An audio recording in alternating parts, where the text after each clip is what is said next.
So I've been thinking about this question that honestly drives me a little crazy because everyone thinks they know the answer. Who chooses whom for marriage? The man or the woman? And let me guess, you have a hot take. I do. I think the conventional wisdom, guy picks the girl, guy proposes, all that, is basically a fairy tale. Women are doing the choosing. They've always been doing the choosing. Okay, that's actually not as hot a take as you think. There's real evolutionary biology behind that. Right. So in most species, including humans, the sex that invests more in offspring is the one that's more selective.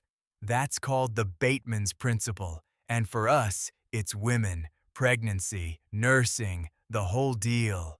Sure, and you see it across cultures too. Women tend to be pickier about long-term mates.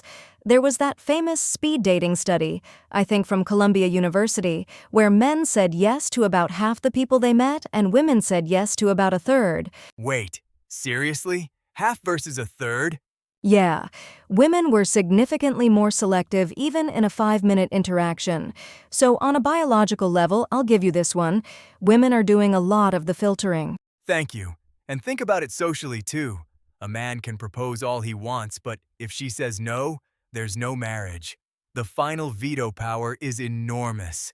But wait, I'd push back on that because veto power isn't the same as choosing. You're conflating two things. How so? Choosing means initiating. It means looking at a room and deciding that person. For most of human history, men were the ones approaching, courting, proposing. Women were selecting from whoever showed up. That's not the same as choosing freely. Okay, that's a fair distinction actually. You're saying there's a difference between choosing and filtering. Exactly, and in a lot of cultures historically, and still today in many parts of the world, women didn't even get the filter. Arranged marriages, family negotiations, dowry systems.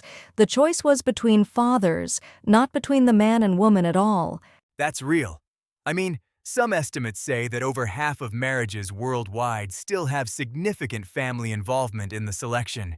It's not two individuals just falling in love in a coffee shop.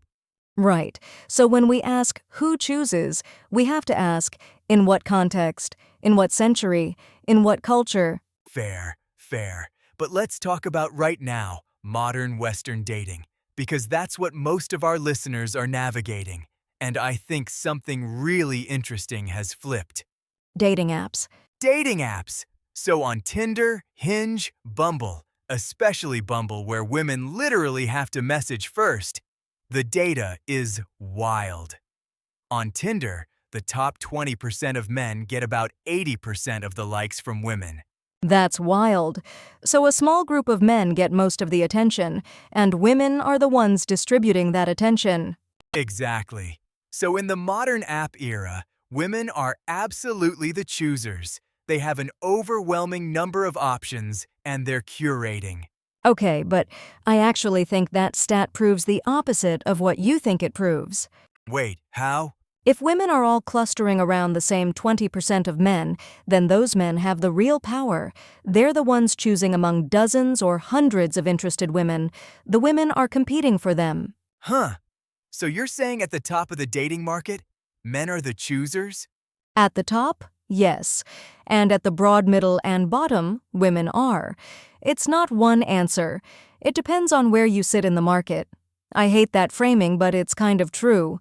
I don't love the market language either, but I see your point. It's almost like both things are true simultaneously depending on who you are. And there's another layer. Choosing a date is not the same as choosing a marriage.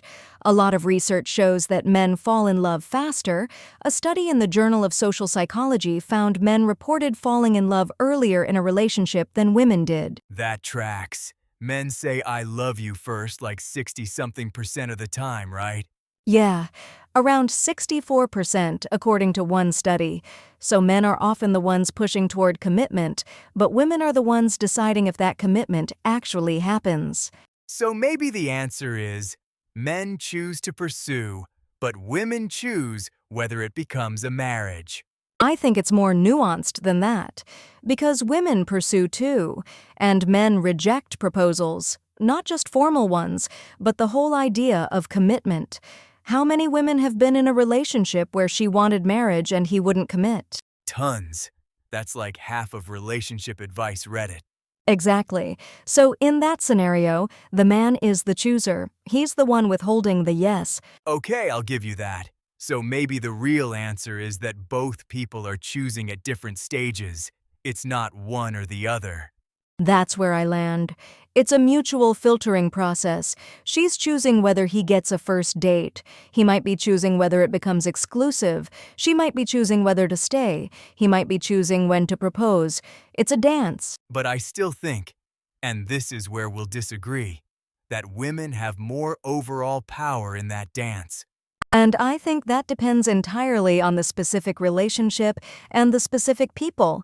I don't think you can generalize it. See, but the biology generalizes.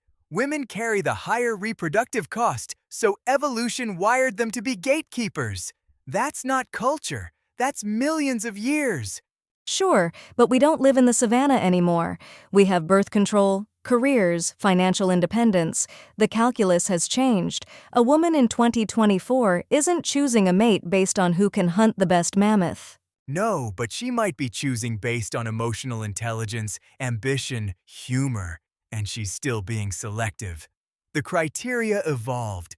The selectiveness didn't go away. That's actually a good point. The pickiness persists even when the reasons change. So here's what I think we actually agree on. The question itself, who chooses, is kind of the wrong question. Yeah, because it assumes one person is active and one is passive, and that's almost never how it works in practice. Both people are choosing. Both people are filtering. Both people have veto power. It's just that the timing and the leverage shifts back and forth. And honestly, the healthiest marriages are probably the ones where both people feel like they chose each other, not where one person won the other. That's the thing, right? The best answer to who chose whom is when both people say, "We chose each other." And mean it. That's the whole game.